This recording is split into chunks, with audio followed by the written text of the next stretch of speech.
사람이 전하는 복음 그 54번째 시간입니다. 이번 주부터는 이제 마태복음 19장 말씀을 우리가 함께 살펴보고자 합니다. 오늘 설교의 제목이 무엇이죠? 이혼에 대한 예수님의 말씀입니다. 그런데 오늘 이 말씀은요, 단순히 이혼해도 된다, 이혼하지 말아야 된다, 그런 말씀은 아닙니다. 오늘 말씀은 지난 시간들 속에서 우리가 살펴보고 있는 주님의 긍휼과 은혜에 대한 말씀입니다. 오늘도 주시는 말씀을 통해서 우리 한 사람 한 사람을 최고로 사랑하여 주시는 우리 하나님의 은혜와 긍휼과 사랑을 분명하게 확신하게 되는 시간이 되기를 예수님의 이름으로 축복합니다.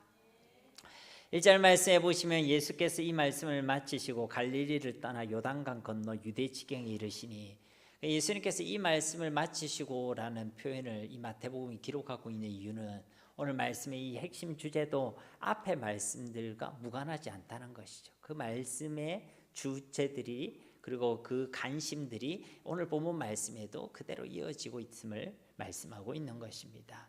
그럼 이 앞에 말씀에 어떤 말씀들이 있었죠? 우리 지난 시간에 살펴보았듯이 한 공동체 안에서 한 영혼이 죄를 범했을 때 교회가 그 영혼을 어떻게 건면하고 어떻게 치유할 것인가에 대한 말씀이었죠. 그런데 이 말씀의 핵심은 어디에 있다고 그랬죠? 심판에 있는 것이 아니라 그 영혼의 구원과 회복에 초점이 맞춰져 있었다는 것입니다. 그 영혼을 어떻게든 잃지 않고 그 영혼을 얻는 것에 이 성경의 관심이 있었다는 것이죠. 그러므로 교회는 우리 주님께서 우리에게 그러하셨던 것처럼 용서와 긍휼의 공동체가 되어야 할 줄 믿습니다. 그래서 그 다음에 이어진 비유의 말씀이 어떤 비유의 말씀이었죠? 용서하지 않는 종의 비유에 대한 말씀이었습니다. 그가 도무지 갚을 수 없는 1만 달란트라는 빚을 탕감받았었죠. 그럼에도 불구하고 자신에게 100데나리온의 빚을 진 동료의 멱살을 잡고 돈을 안 갚는다고 감옥에 쳐넣었습니다. 그는 갚을 수 없는 용서와 긍휼을 경험했지만 정작 자신은 그 용서와 긍휼의 삶을 살아내지 못했다는 것입니다. 그래서 예수님께서는요, 진짜 이 용서와 긍휼을 경험한 사람은 그도 이 용서와 긍휼을 베풀면서 살아가게 된다라고 말씀하셨죠. 그래서 먼저 그가 미움과 분노와 상처와 아픔의 감옥에 갇힌 인생이 아니라 진짜 자유를 누리고 진짜 구원의 은총을 누리고 진짜 긍휼의 은혜를 누리는 행복자가 된다라고 말씀해 주셨다는 것입니다. 우리가 용서하지 못하고 미워하고 있으면 우리가요, 그 감옥에 갇혀요. 미움의 감옥에, 슬픔의 감옥에, 또 아픔의 감옥에 우리는 그렇게 갇히게 되어 있다는 것입니다. 그러므로 사랑하는 성도님, 저와 여러분도 우리에게 먼저 그 은혜와 긍휼을 베풀어 주신 그 주님의 사랑을 믿고 확신하시고, 또 우리도 그 용서와 긍휼의 삶을 살아내심으로 우리도 진짜 자유를 누리는 행복자가 다 되시기를 다시 한번 예수님의 이름으로 축복합니다. 그러니까 이런 본문만, 이런 말씀의 배경과 이 흐름을 여러분 머릿속에 숙지하시고 오늘 본문 말씀을 보라는 것입니다. 오늘 이 본문 말씀이 그런 용서와 긍휼의 말씀과 이어져 있다라는 것을 여러분 기억하시라는 것이죠. 계속해서 1절 말씀을 보시면요, 갈릴리를 떠나 요단강 건너 유대 지경으로 이르시니, 예수님의 대부분의 사역은 어디서 이루어졌죠? 갈릴리에서 이루어졌죠. 그런데 그 갈릴리에서 이제 떠나서 이제 예수님의 마지막 사역을 감당해 그 예루살렘으로 이동하셨다는 것입니다. 그런데 아마 이 요단강 건너편에 있는 지역으로 해서 이렇게 유대 지역으로 들어갔다는 것입니다. 2절 말씀에 큰 무리가 따르거늘 예수께서 거기서 그들의 병을 고치시더라. 여기서도 큰 무리가 따라다녔다는 것이에요. 예수님 가는 곳마다 많은 사람들이 모였습니다. 예수님 그곳에서도 예수님께서는 그들의 병을 고쳐주셨죠. 그것이 육신의 병이 되었던, 마음의 병이 되었던, 정신의 병이 되었던, 예수님께로 나온 자는 다 고침을 받게 된 줄로 믿습니다. 오늘도 우리가 주님 앞에 나아갈 때 우리를 만져주시고 우리를 치료하시고 우리를 회복시켜 주시는 그 하나님의 은혜의 손을 경험하게 되시기를 간절히 소망합니다. 3절 말씀에 바리새인들이 예수께 나와 그를 시험하여 이르되 사람이 어떤 이유가 있으면 그 아내를 버리는 것이 옳으니까. 예수님께로 이 바리새인들이 나왔다는 것이죠. 참 재밌게도 예수님께로 나오는 사람들이 그 마음의 중심이요, 다 똑같지가 않습니다. 누군가는 자신의 병을 고침받기 위해 예수님께 나오고, 누군가는 아무 생각 없이 그냥 나오기도 하고, 아니 누군가는 얼떨결에 사람을 따라 나오기도 하고 누군가는 또 자신의 어떤 목적과 마음의 소원이 있어서 나오기도 하고. 사랑하는 성도님, 여러분은 오늘 왜 주님 앞에 나오셨습니까? 여러분은 어떤 마음과 어떤 목적으로 주님 앞에 나오셨습니까? 오늘 말씀의 이 바리새인들은요, 예수님 앞에 왜 나왔다고 되어 있죠? 예수님을 시험하기 위해 나왔다는 것입니다. 그래, 예수님 어디 한번 보자, 두고 보자, 뭐 이런 마음으로 나왔다는 것이죠. 그래서 그 시험의 질문이 무엇입니까? 사람이 어떤 이유가 있으면 그 아내를 버리는 것이 옳습니까? 이렇게 얘기한다는 것이죠. 어떤 이유가 있을 때 그 아내를 버릴 수 있습니까? 이와 같이 질문했다는 것입니다. 그러니까 이혼에 대한 질문을 하신 거예요. 어떤 사유가 있을 때에 이혼할 수 있습니까? 그러니까 이 질문이 근데요, 예수님을 시험하는 질문이었다는 것입니다. 왜 예수님을 시험하는 질문이었겠습니까?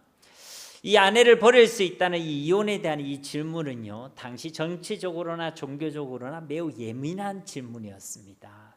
먼저 정치적으로 우리가 볼 때요, 이 앞에 우리가 마태복음 14장에 어떤 일이 있었죠? 헤롯 안디바와 세례 요한의 죽음에 대한 이야기가 있었죠. 그 예수님께서 유대 지방으로 오실 때 그 요단강 건너편을 통해서 오셨다고 되어 있는데 그 지역이 베레아 지역인데 그 베레아 지역을 다스리고 있던 분봉왕이 바로 이 헤롯 안디바였습니다. 근데 헤롯 안디바가 바로 이 문제에 걸려 있었죠. 그는 아무런 이유 없이 멀쩡한 자신의 아내를 버리고 이복 형제의 빌립의 아내였던 헤로디아를 얻었습니다. 그와 결혼했죠. 그래서 그것을 죄라고 주장한 인물이 누구죠? 예, 세례 요한이었습니다. 그래서 어떻게 됐죠? 예, 헤로디아의 미움을 받아가지고 미운 틀이 박혀가지고 정말로 하나님의 선지자라고의 죽음이라고는 말할 수 없는 비참한 죽음을 맞이하게 됐죠. 그러니까 이처럼 헤롯의 죄악과 관련된 그 내용을 공공연하게 말한다는 것은 매우 위험천만한 일이었다는 것입니다. 그래서 이 질문은 정치적으로 예수님께서 딱 걸려들도록 이 바리새인들이 유도하는 시험의 질문이었다는 것이죠. 또 종교적으로도 이 질문은요, 매우 예민한 질문이었습니다. 당시 바리새파는 둘로 나눠져 있어요. 여러분들 다 기억할 필요는 없지만은 힐렐 학파와 샴마의 학파라는 학파 두 학파로 나눠져 있었습니다. 힐렐 학파는 이 율법에 대해서 좀 자유로운 해석, 좀 유연한 해석을 하고 있었죠. 그래서 그들은 이혼을 어떤 이유든 다 해도 된다 이렇게 이야기하고 있었고, 샴마 학파는 약간 굉장히 보수적이고 원론적인 학파였어요. 그래서 성경 그대로 해야 된다. 그래서 성경이 말하고 있는 이유, 음행이 아니고는 절대 이혼해서는 안 된다 이렇게 주장하고 있었다는 것이죠. 그래서 예수님께 이 질문을 던짐으로 예수님이 어디를 택하더라도 예수님을 모함할 수가 있는 거예요. 만약 이렇게 자유롭게 이혼해도 된다고 하면 자유주의라고 매도하려고 했고, 그러면 안 된다라고 하면 원론주의고 율법주의, 또 그 당시 예수님은 사회적 약자들과 함께 했죠. 그런데 예수는 정작 막 이렇게 얘기하면 위선자가 되니까 예수님을 매도하기 위한 그런 시험의 올무를 던지고 있었다는 것입니다. 여기에 대해서 예수님께서 뭐라고 말씀하십니까? 4절 말씀 우리 함께 읽겠습니다. 예수께서 대답하여 이르시되 사람을 지으신 이가 본래 그들을 남자와 여자로 지으시고. 아멘. 예수님의 대답은 지금 이 현재가 아니라 저 하나님께서 처음 창조하신 그때로 거슬러 가고 있습니다. 여러분, 당시 로마인들과 헬라인들, 이방인들은 말할 것도 없고 유대인들조차도요, 이 율법에 대한 자의적인 해석, 그리고 자신들만의 관습과 전통으로 너무나도 쉽게 아내를 버리고 있는 상황이었습니다.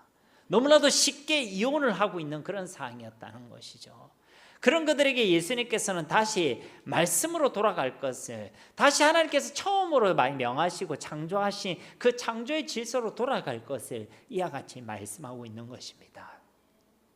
여러분, 우리 이 시대의 해답은 말씀밖에 없는 줄로 믿습니다.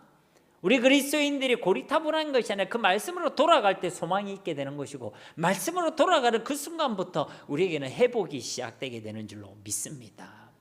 여러분, 이 4절 말씀에 사람을 지으신 이는 바로 창조주 하나님을 가리키는 것이죠.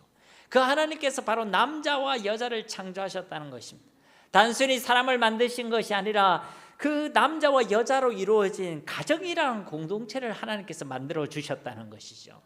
그리고 그 부부를 향해, 또 그 가정이라는 공동체를 향해 다음과 같이 말씀하셨다는 것입니다. 5절 말씀도 우리 함께 읽겠습니다. 말씀하시기를 그러므로 사람이 그 부모를 떠나서 아내에게 합하여 그 둘이 한 몸이 될지니라 하신 것을 읽지 못하였느냐. 아멘. 예수님의 말씀은 이 창세기 2장에 있는 말씀을 지금 인용하시면서 말씀하고 있죠. 창세기 2장 21절에서 24절 말씀에 보시면요, 여호와 하나님이 아담을 깊이 잠들게 하시니 잠들매 그가 그 갈빗대 하나를 취하고 살로 대신 채우시고 여호와 하나님이 아담에게서 취하신 그 갈빗대로 여자를 만드시고 그를 아담에게로 이끌어 오시니 아담이 이르되 이는 내 뼈 중에 뼈요 살 중에 살이라. 이것을 남자에게서 취하였은즉 여자라 부르리라 하니라. 이러므로 남자가 부모를 떠나 그의 아내와 합하여 둘이 한 몸을 이루지니라. 아멘. 그러니까 하나님께서는요, 지금 아담을 먼저 만드시고 그를 잠들게 하신 후에 그에게서 갈빗대 하나를 채워서 빼서, 그리고 그 갈빗대에 살을 채워 여자를 만드셨다는 것입니다. 그리고 그 여자를 하나님께서 아담에게로 이끌어 오셔가지고 서로 부부가 되게 하시고 서로 합하여 둘이 한 몸이 되게 하셨다는 것이죠. 그러니까 내 뼈 중에 뼈요 내 살 중에 살이란 말은 뭐예요? 내가 니고 니가 내다, 이 얘기예요. 둘이 한 몸이 되게 하셨다는 것이죠. 그래서 예수님께서 이 말씀을 근거로 당시 함부로 이혼하고 너무나도 쉽게 아내를 버리는 것에 대해서 이와 같이 말씀하신 것입니다. 6절 말씀에도 그런즉 이제 둘이 아니요 한 몸이니 그러므로 하나님이 짝지어 주신 것을 사람이 나누지 못할지니라 하시니, 그 원칙적으로 하나님께서 짝지어 주신 것을 사람이 나눌 수 있대요, 없대요? 없다고 말씀하신 거예요. 이혼이 가능하다는 거예요, 가능하지 않다는 것입니까? 가능하지 않다는 것입니다. 그게 창조 세계에 하나님께서 세워주신 질서라는 것이죠. 왜냐하면 이 가정을 하나님께서 만드시고 하나님께서 세워주셨기 때문인 것입니다. 여러분, 우리가 이혼에 대해서 살펴보려면요, 먼저 뭘 살펴봐야 되냐면 결혼에 대해서, 부부됨에 대해서 우리는 바른 이해를 가지고 있어야 합니다. 그리스도인들은 바른 결혼관을, 성경적인 결혼관을 가져야 될 줄로 믿습니다. 적어도 결혼이라는 것이 예수님의 말씀처럼 하나님께서 짝지어 주신 것임을 우리는 믿음으로 인정해야 될 줄 믿습니다. 그 말은 결혼이라는 것이 내가 고르고 내가 선택해서 하는 게 아니라는 거예요. 부모가 고르고 부모가 선택하는 것도 아닙니다. 우리가 창세기 말씀을 살펴보았듯이 아담이 하와를 골랐나요? 그렇지 않습니다. 하나님께서 그 하와를 아담에게로 이끌어 오셨죠. 이것이 그리스도인이 가져야 될 결혼관이 되어야 한다는 것입니다. 내가 골라서 내가 괜찮은 사람을 뽑아서 내가 선택해서 내가 결혼한다, 그게 하나님이 없다면 그것은 성경적인 결혼관이 아니라는 것이죠. 적어도 그리스도인들은 하나님 없이 결혼해서는 안 되는 줄 믿습니다. 하나님 없이 내 감정으로, 하나님 없이 내 판단으로, 하나님 없이 내 기준으로만 배우자를 고르고 선택해서 골라서 결혼까지 하는 것은요, 그리스도인이 가져야 될 결혼관이 아니란 것입니다. 그리스도인들은 하나님 앞에서 결혼해야 되고 하나님 안에서 하나님과 함께 부부의 연을 맺고 가정을 세워가야 하는 것입니다. 또 그리스도인들이 가져야 될 결혼관은요, 둘이 하나가 되는 게 결혼이라는 거예요. 결혼이라는 것은, 부부가 된다는 것은요, 나 너가 되는 것이 아니라 하나가 되는 것입니다. 내가 가지고 있던 삶, 각자 가지고 있던 생각과 마음, 각자가 가지고 있던 신앙과 믿음도 이제 하나가 되는 거, 그게 바로 결혼이라는 거예요. 그렇기 때문에 결혼하고 나서는요, 서로가 서로를 주장해서는 안 되는 것이죠. 내가 곧 당신이고 당신이 곧 나이기 때문에 그런 것입니다. 내가 내고 당신은 당신이고 하는 그 순간부터의 그 관계는요, 유지하기가 어려워요. 어려움이 오고 갈등이 오게 됩니다. 여러분, 하나님께서는 아담에게 하와를요, 에제르, 곧 도울 자로 붙여주셨습니다. 우리가 잘 경험하고 있듯이 둘이가 하나 되는 이 가정은 쉽습니까? 어렵습니까? 어려워요. 양말 하나를 빨는 일도요, 쉽지 않습니다. 왜 양말을 꾸게 놨냐, 왜 안 폈냐, 그거 가지고도 부부는 싸우잖아요. 언제도 말씀드렸던 것으로 기억하지만요, 결혼이란 것은 반잔과 반잔이 만나서 꽉 찬 한 잔을 만드는 것이 아닙니다. 꽉 찬 한 잔과 또 꽉 찬 한 잔이 만나서 한 잔을 만드는 것이 결혼입니다. 그렇기 때문에 이 결혼이라는 이 가정 가운데는요, 반드시 버려야만 하고 포기해야만 하고 희생하고 양보해야 하는 그런 가정이 있을 수밖에 없는 거예요. 이것을 못 견디고 못 받아들이면요, 서로 살아갈 수가 없는 것이죠. 결코 하나가 될 수가 없는 것입니다. 그러나 하나님의 은혜가 있으면요, 우리는 그 사람을 진짜 사랑하게 됩니다. 미디어에서 말하는 사랑 말고, 그 심장이 쿵쿵대는 그런 사랑 말고, 진짜 하나님께서 주시는 사랑으로 그 사람을 사랑하게 된다는 것이죠. 그 사람을 위해 포기하게 되고, 그 사람을 위해 헌신하게 되고, 그 사람에게 양보하게 된다는 것입니다. 여러분, 사랑이라는 것은 그 사람을 휘어잡는 것이 아닙니다. 요즘 결혼하면 주도권이 누구에게 있느냐, 그게 관심이 있다고 하더라고요. 그래서 TV 리모컨을 가지고 있으면 그 집에 주도권을 쥐고 있다, 이렇게 얘기를 하더라고요. 여러분, 사랑은 그런 게 아닙니다. 오히려 반대죠. 그 사람을 위해 희생하고, 그 사람을 위해 헌신하고, 그 사람에게 양보하는 거, 그게 진짜 사랑인 줄 믿습니다. 여러분, 사람에게 다 연약함이 있어요, 없어요? 여러분의 배우자에게 연약함이 있어요, 없어요? 별로 없습니까? 그러니까 우리에게 다 연약함이 있어요. 근데 사랑이 없으면요, 그 보이는 모든 연약함은 뭐가 되는 거예요? 싸움거리가 되고 헤어질 이유가 되는 겁니다. 그러나 여러분의 자녀에게 연약함이 있으면 그 연약함이 여러분에게 어떤 이유가 됩니까? 내 자녀를 끊어버리고 잘라내야 될 이유가 됩니까? 그렇지 않죠. 왜 그렇죠? 사랑하니까.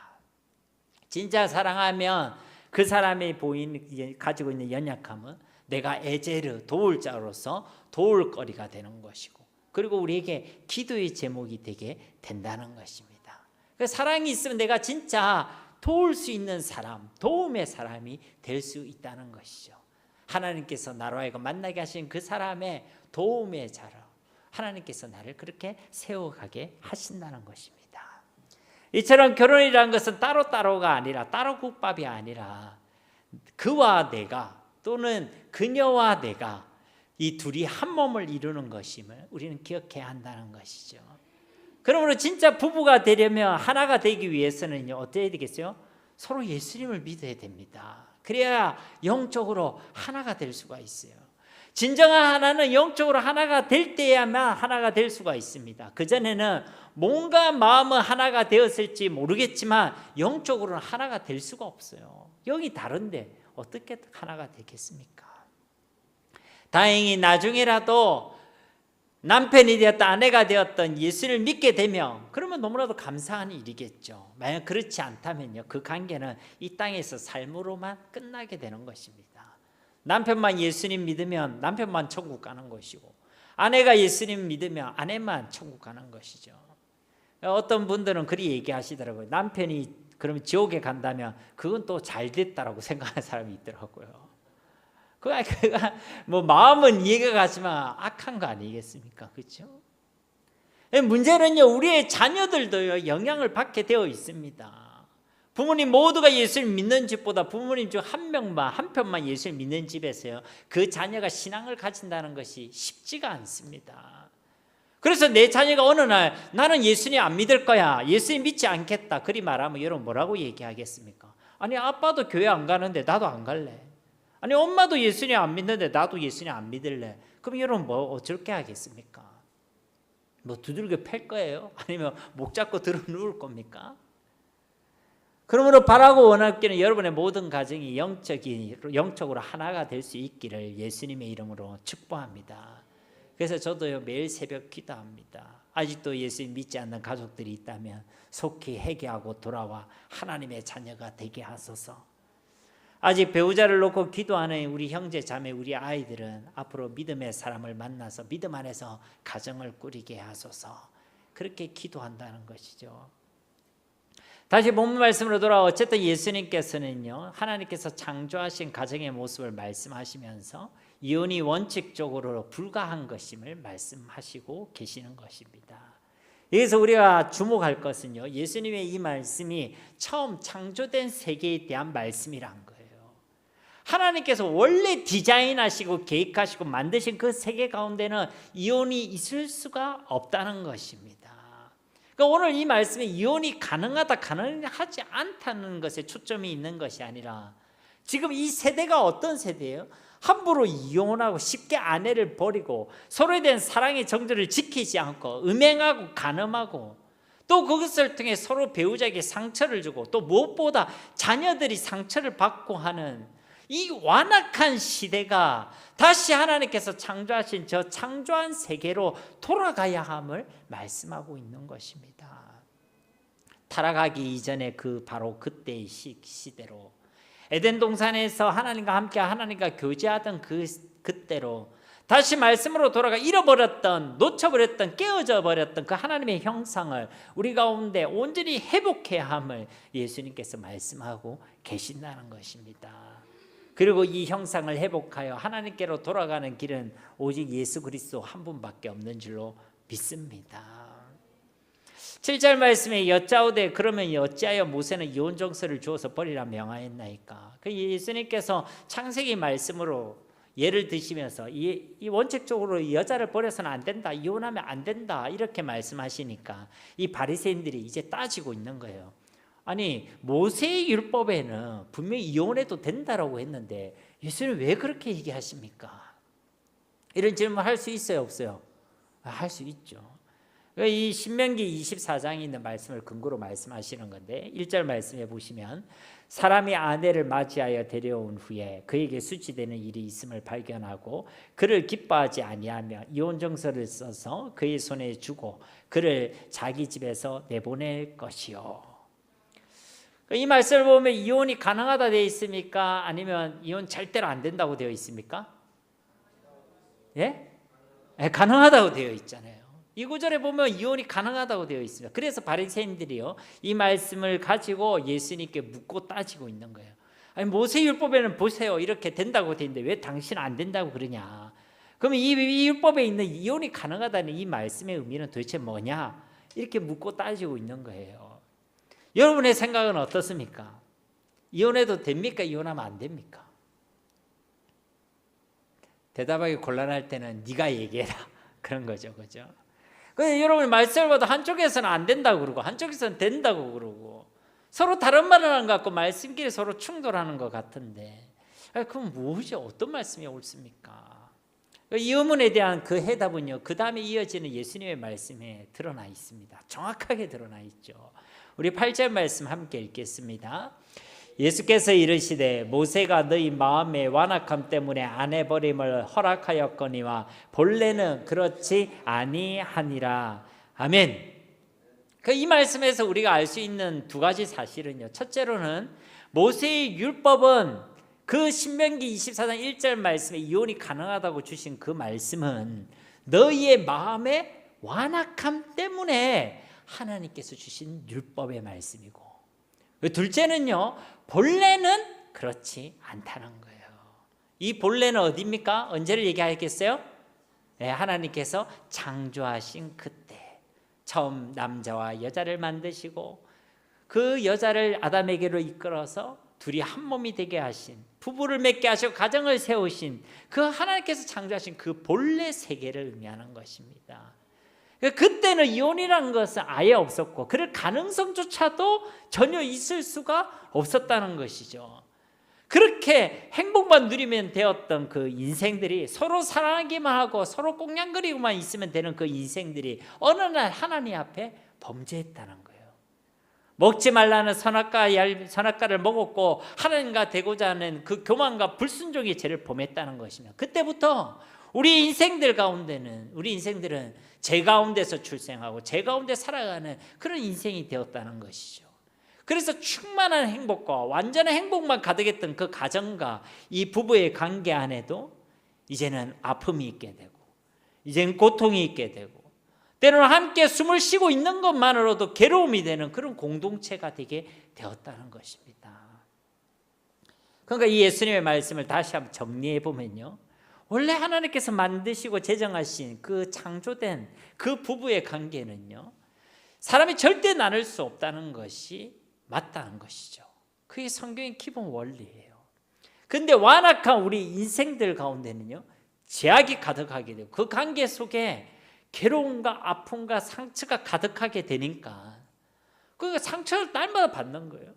숨을 쉬는 것조차도 괴로운 거예요. 그 가운데서도 그러면 끝까지 가만히 있어라, 같이 살아라, 성경이 그렇게 얘기하고 있지는 않다는 것이죠. 그 영혼을 사랑하셔서 하나님께서는요 이 이혼이라는 제도를 만드셨다는 것입니다. 그러니까 이 신명기 말씀에서 말씀하고 있는 이 이혼이라는 제도는요 이혼해도 된다는 말씀에 포커스가 있는 것이 아니라 이 완악함 때문에 상처받고 아파하고 힘들어하고 괴로워 있는 그 한 영혼을 긍휼히 여기셔서 하나님께서 우리에게 베풀어 주신 긍휼의 제도이고 은혜의 방편이란 것입니다. 그러니까 이 이혼에 대한 이 율법은 이혼해도 된다, 봐라, 이 얘기를 위해서 우리에게 주신 게 아니라 그렇게 상처받고 힘들어하고 있는 그 한 영혼을 향한 하나님의 긍휼의 메시지였다는 거예요. 여러분, 그래서요 아내를 보낼 때 그냥 보내지 말고 뭘 써주라고 하죠? 이혼 정서를 써서 보내라고 하잖아요. 당시 사회적 배경으로요 만약 그렇게 이혼 정서를 써주지 않고 아내를 버리고 아내를 보내면요 버림받은 그녀들이 이 사회 속에서 할 수 있는 게 아무것도 없었습니다. 여인의 몸으로 할 수 있는 것은요 다른 집의 종의 노예가 되거나, 안 그러면요 그래서는 안 되겠지만 창기가 되는 방법밖에 없었어요. 그래서 그렇게 내쫓지 말라라고 성경이 경고하고 있었던 것입니다. 반드시 이혼 정서를 써서 보내라는 것이죠. 그 여인이 새로운 삶을 다시 시작하고 새로운 가정을 꾸릴 수 있도록 배려해라는 것입니다. 즉 이 이혼에 대한 이 율법의 본인은요 이혼해도 된다 안 된다 그게 초점이 있는 것이 아니라 그 영혼에 대한 은혜와 사랑에 긍휼에 그 초점이 맞춰져 있다는 것이죠. 그런데 당시 유대인들은요 이 모세의 율법을 자의적으로 해석했어요. 그것을 이용했습니다. 그러니까 말씀해 보니까 아내에게 수치되는 일이 있으면 내가 기뻐하지 않으면 그 아내를 버려도 되는구나. 그러니까 여러분이 생각할 때는 왜 자꾸만 남편이 아내를 버리는 것에 대해서만 말씀하십니까? 그 반대의 경우도 있지 않겠습니까? 하실지 모르겠지만요 당시 고대 근동에서는요 이혼에 대한 절대적인 갑의 위치에 있었던 자들은 아내들이 아니었습니다. 다 남편들이었어요. 구약 시대도 예수님 시대도 여성은요 한없는 약자였습니다. 그래서 너무나도 쉽게 이혼당했어요. 너무나도 쉽게 버림을 당했습니다. 그것도 어이없는 이유들로 버림받고 이혼당했다는 것이죠. 그 신명기 말씀에 수치스러운 일이 있으면 내가 기뻐하지 않으면요 보내라고 되어 있으니까 그걸 자의적으로 해석했어요. 그 여인 때문에 화가 나는 일이 있다. 그러면 내가 너를 기뻐하지 않노라. 내가 너를 부끄럽게 여기노라. 그럼 내쫓아 부는 거예요. 작은 실수라도 하면요 그릇을 깨뜨리면 그릇을 깨뜨렸다고, 밥을 태우면 밥을 태웠다고, 그것이 그 여인의 수치라고 판단하고 기뻐하지 않노라 하면서 그냥 버렸다는 거예요. 근데 이 아내들이 남편들 앞에서 숨을 쉴 수 있었겠어요? 숨도 제대로 못 쉬는 그런 시대였다는 거예요. 그래서 그 당시 여성은요 재산과 마찬가지였습니다. 마치 오래된 물건을요 다 쓰고 버리듯이 그렇게 아내들을 막 버리고 있었다는 거예요. 그렇게 억울하게 버림을 받는 여인들을 위해 이렇게 그릇된 남성 우울주의로 인해 상처받고 소외받는 그 여인들과 그 상처받는 아이들을 위해 하나님께서 그들을 긍휼히 여기시고 그들을 보호하시기 위해서 하나님께서 제정하신 긍휼의 제도가 바로 이 이혼에 관련된 제도였다는 거예요. 그래서 그녀들을 보낼 때, 이혼할 때도요 이혼 정서를 써서 보내라고 되어 있죠. 남편이 임의로 보내지 못하도록 공신력을 갖춘 모든 사람들이 인정하고 납득할 만한 이유가 있을 때에만 아내와 이혼할 수 있도록 그렇게 여인들을 보호하는 제도였다는 것입니다. 그리고 그 이혼 이후에도 그 여인이 새로운 시작을 할 수 있도록 그런 배려로 긍휼의 마음으로 제정된 율법이 바로 이혼에 대한 율법이었다는 거예요. 그러니까 이 율법은 제가 여러 번 이야기하지만 이혼해도 된다는 것에 초점이 맞춰져 있는 게 아닙니다. 오히려 함부로 아내를 버리거나 쉽게 이혼해서는 안 된다라고 말씀하고 있는 것이죠. 그 한 영혼에 대한 주님의 긍휼의 마음이 이 율법 속에 담겨져 있는 줄로 믿습니다. 이렇게 이 말씀을 이해해야 우리가 앞에서 살펴본 그 용서와 긍휼의 메시지와 계속 이어지고 있음을 우리가 확인할 수가 있는 것이죠. 어떻게든 죄를 범한 그 한 영혼을 잃지 말고 긍휼히 여기고 용서하고 그를 얻으라고 말씀하신 것처럼, 어떻게든 잃어버린 한 영혼을 찾고 얻는 것을 하나님께서 너무나도 기뻐하신다고 말씀하신 것처럼, 당시 그렇게 버림받고 소외되고 상처받고 어려움을 겪고 있던 그 여인들과 어린아이들을 긍휼히 여겨라 라고 말씀하고 계시는 것입니다. 오늘 말씀의 핵심은요, 긍휼에 있다는 거예요. 그래서 우리가 다음 시간에도 살펴보지만 이어진 13절과 15절 말씀에도 예수님이 어떤 말씀을 하시죠? 이 어린아이들을 용납하고 이 어린아이들이야말로 천국의 주인공들이라고 말씀하고 계시는 것이죠. 말씀이 그대로 이어지고 있다는 것입니다. 그러므로 자꾸만 내가 완악하고 내가 교만하여 내 마음대로 내가 기준이 되어져서 사람을 잘라내고 사람을 버리고 사랑과 선을 긋고 하는 것은 하나님께서 기뻐하시는 것이 아닙니다. 우리 주님께서 우리에 대하여 그리하셨던 것을 그 영혼을 긍휼히 여기고 용서하며 그 영혼을 위해 기도하는 자들이 될 수 있기를 예수님의 이름으로 축복합니다. 그래야 앞서 말씀드린 대로 우리가 자유할 수 있는 것입니다. 그래야 우리가 감옥에 갇히지 않습니다. 분노와 미움과 슬픔과 상처라는 감옥에 갇히지 않게 된다는 것입니다. 그리고 그래야 우리가 온전히 하나님의 은혜를 누리는 참 행복자로서 이 땅을 살아가게 되는 줄로 믿습니다. 아멘. 9절 말씀에 내가 너희에게 말하노니 누구든지 음행한 이유 외에 아내를 버리고 다른 데 장가드는 자는 간음함이니라. 이 9절 말씀에 보면 정당한 이유 없이는 결코 이혼하지 말라는 것이죠. 당시 바리새인들과 유대인들이 말씀을 자의적으로 해석하는 것을 예수님께서 경고하신 것입니다. 쉽게 말해서 너희 마음대로 이혼하지 말라라는 것입니다. 하나님을 창조주로 우리의 주인으로 인정하라는 것입니다. 결혼할 때도 자기가 마음대로 선택해서 결혼하고, 이혼할 때도 내 마음에 안 든다고 이혼하고, 그 가운데 하나님을 주로 인정하는 신앙이 어디 있느냐는 것이죠. 우리의 기준은 내가 아니라 말씀이 되어야 되는 것이고, 내가 아니라 하나님이 우리의 주인 되심을 고백하는 것이 믿음인 줄 믿습니다. 앞서 말씀드린 것처럼 결혼은요, 우리 인생의 한 이벤트가 아닙니다. 하나님께서 맺어주신 거룩한 예식이고, 부부의 관계는 하나님께서 이끌어주신 거룩한 관계입니다. 육적으로도 마음으로도 영적으로도 둘이 하나가 되는 것이 진짜 성경적인 부부의 관계란 것이죠.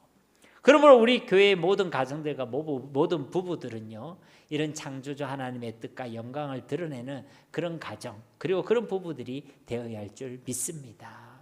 그런 하나님의 뜻을 드러내는 가정이 되어야 한다는 것이죠.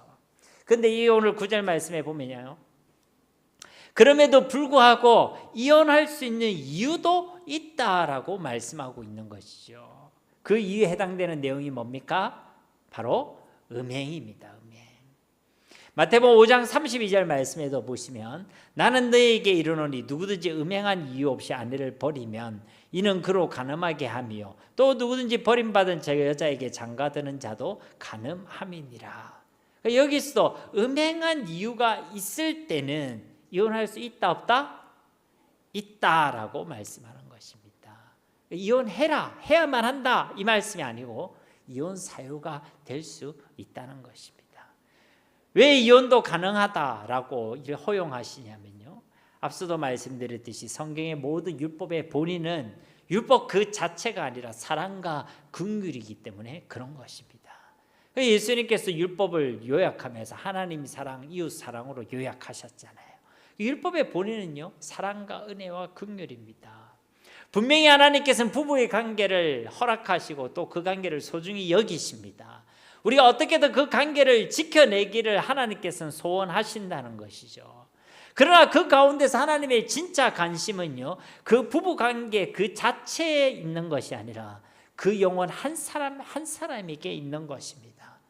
즉 하나님의 진짜 관심은 남편이라는 그 한 사람, 아내라는 그 한 사람, 그 한 사람이 진짜 하나님 안에서 행복하기를 소원하신다는 것이죠.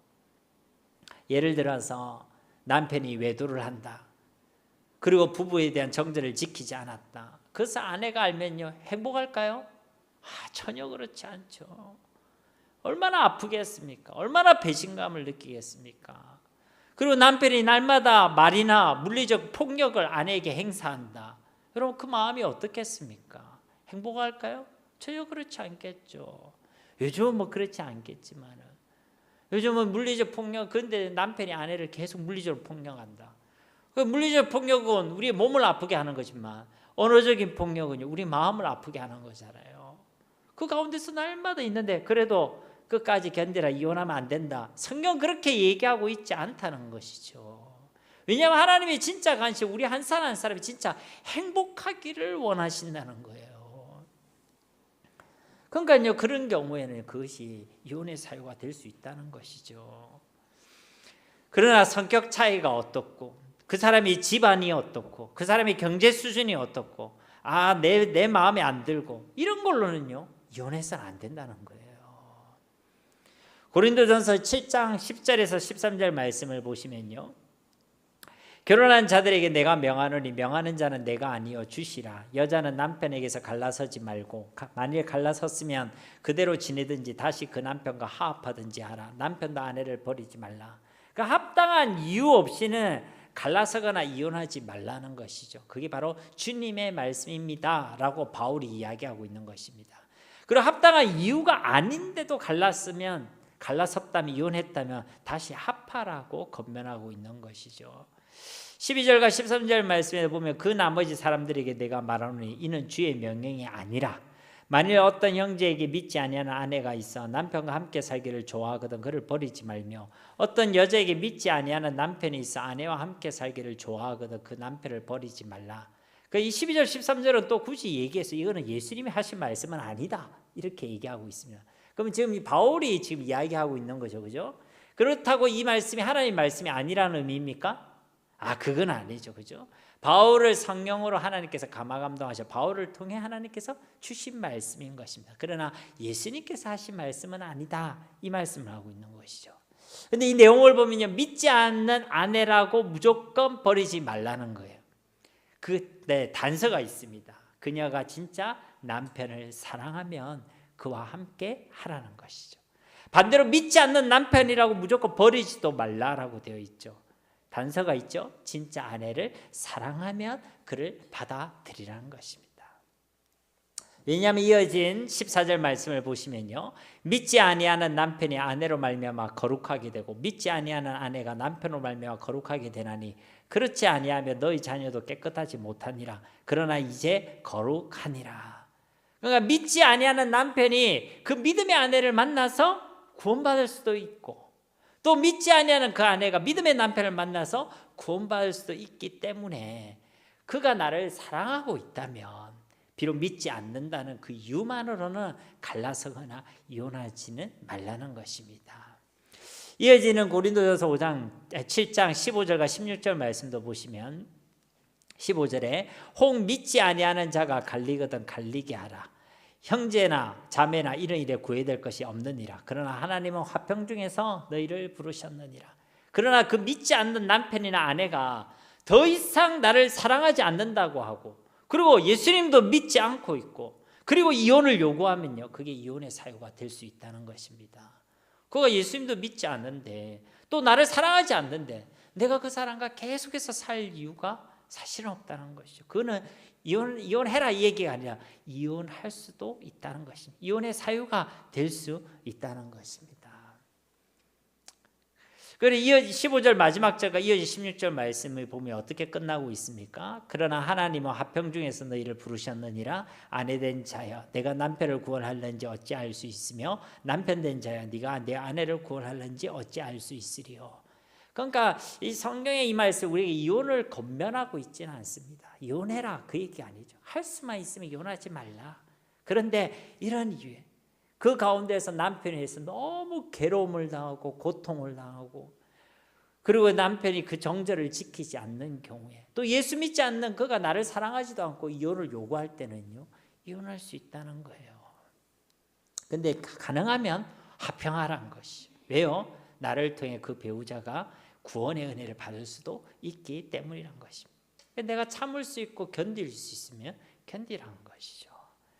예수님도 바울도 이혼하지 않는 것이 성경의 근본 가르침이라고 말씀하고 있습니다.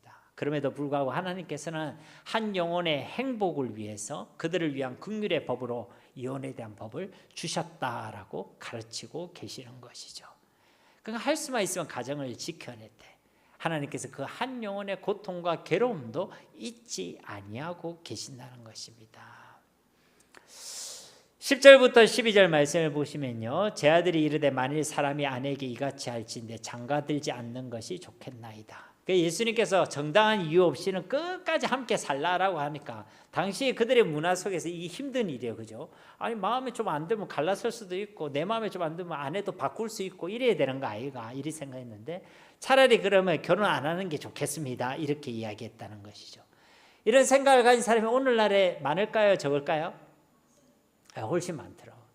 그래서 이제 뭐 그런 질문을 하잖아요. 당신은 다시 태어난다면 나랑 결혼할 거가 이렇게 얘기하면 대부분의 사람들이 아니 나는 결혼 안 하고 혼자 살 건데 그렇게 대답을 한대요. 그러니까 오늘날 비혼주의자들이 많아지고 결혼을 해도요 자녀들을 가지지 않는 사람들이 많아지고 있죠. 그런데 이런 생각은 우리의 편의주의와 또 인본주의에서 나온 생각일 뿐 하나님께서 기뻐하시는 생각은 아니란 것입니다. 11절 12절에도 예수께서 이르시되 사람마다 이 말을 받지 못하고 오직 타고난 자라야 할지니라. 어머니 태로부터 된 고자도 있고 사람이 만든 고자도 있고 천국을 위하여 스스로 된 고자도 있도다. 이 말을 받을 만한 자는 받을지어다. 그러니까 이제 여기에 고자 이야기가 나오니까 우리가 뭐 고자에 대해서 이야기해야 되는가 보다 싶지만 이 결혼을 안 해도 되는 사람에 대한 이야기를 하고 있는 것이죠. 제 아들은 결혼하지 않고 차라리 독신으로 사는 게 낫겠다 이렇게 예수님께 얘기하자 예수님께서는 그럴 이유가 있는 특별한 이유가 있거나 하나님 그런 특별한 은혜를 주신 자가 아니면 다 결혼하는 것이 옳다는 것입니다. 그래서 자녀를 쏟고 가정을 꾸리고 가정을 그렇게 지켜내는 것이 하나님께서 기뻐하신 일이라고 말씀하고 있는 것입니다.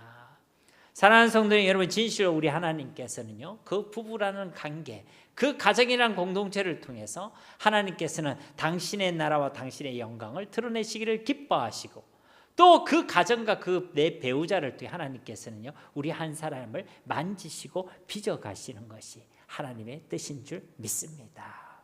그러니까 우리가 자녀를 키우면서 우리가 빚어지잖아요.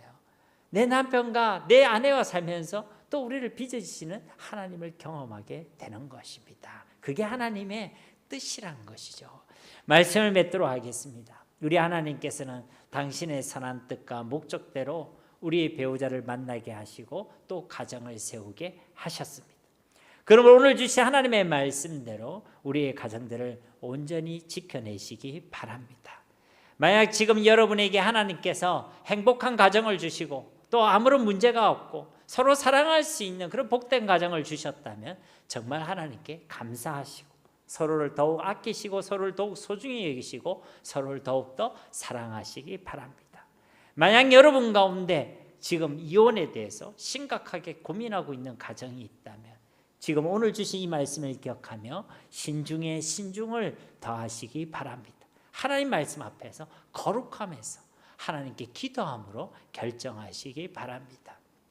그리고 이미 깨어진 관계와 그러한 가정 속에서 아픔과 슬픔을 경험한 분들이 있다면 오직 하나님께 위로를 구하시고 거룩함을 지켜내시고 무엇보다 자녀들을 위하여 간절히 기도하시기 바랍니다. 그래야 우리의 모든 가정들이 하나님의 은혜와 긍휼이 넘쳐나는 공동체가 되고 진짜 행복과 자유를 누리고 하나님의 나라와 그분의 영광을 온전히 드러내는 그런 복된 가정들이 다 되시기를 예수님의 이름으로 간절히 축원드립니다. 우리 말씀을 기억하시면서 이 시간 함께 기도하기를 원합니다. 주님, 우리의 가정이 이런 복된 가정이 되어지길 원합니다.